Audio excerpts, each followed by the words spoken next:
आणि नंतर अजित पवार यांची शोकसभा सुरू होते। या शोकसभेमध्ये आपण सहभागी होऊया। अजित पवारांसाठी मुंबईमध्ये या सर्वपक्षीय शोकसभेचं आयोजन करण्यात आलेलं आहे। राष्ट्रवादी काँग्रेसकडून या शोकसभेचं आयोजन करण्यात आल्याचं समजतंय।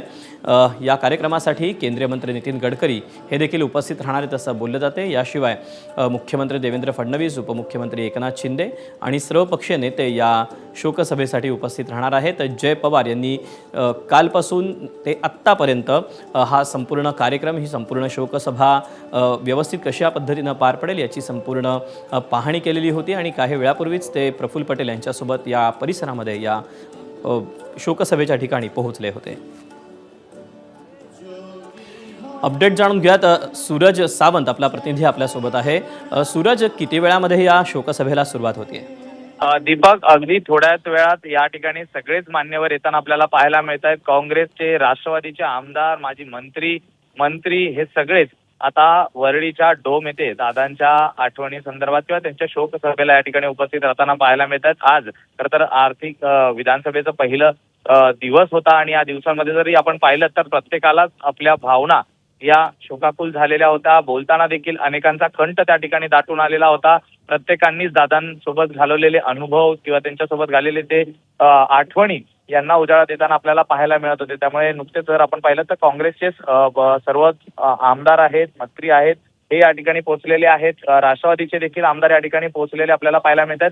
थोड्याच वेळात मुख्यमंत्री असतील, उपमुख्यमंत्री असतील, हे देखील या ठिकाणी पोहोचतील आणि संपूर्ण पवार कुटुंबियांतर्फे हा जो शोकसभेचा कार्यक्रम या ठिकाणी ठेवलेला आहे। खरं तर राज्यातले राष्ट्रवादीचे अनेक नेते, पदाधिकारी हे देखील या ठिकाणी आलेले आपल्याला पाहायला मिळतात। त्यामुळे अगदी थोड्याच वेळात या ठिकाणी शोकसभेच्या कार्यक्रमाला सुरुवात होईल। मुख्यमंत्री आणि उपमुख्यमंत्री हे देखील या कार्यक्रमाला थोड्याच वेळात दाखल होतील, तर सर्वपक्षीय नेते हे देखील या ठिकाणी पोहोचतील।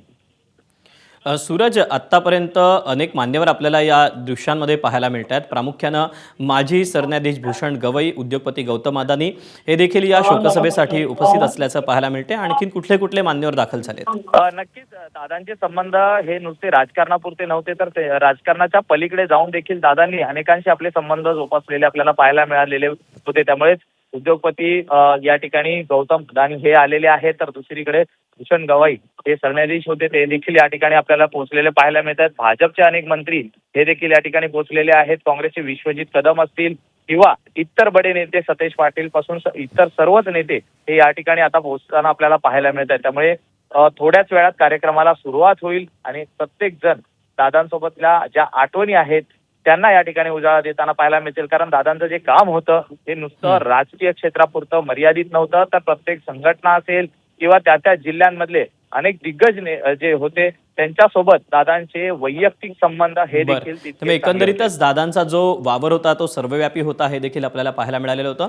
या सगळ्याबद्दलचे अपडेट जाणून घेत राहू। तुर्तास धन्यवाद दिलेल्या सविस्तर माहितीबद्दल। तेव्हा अजितदादांना श्रद्धांजली अर्पण करण्यासाठी, त्यांच्या आठवणींना उजाळा देण्यासाठी या शोकसभेचं आयोजन करण्यात आलेलं आहे। थोड्याच वेळामध्ये या शोकसभेला सुरुवात होईल। याकडे एबीपी माझा, उघडा डोळे बघा नीट।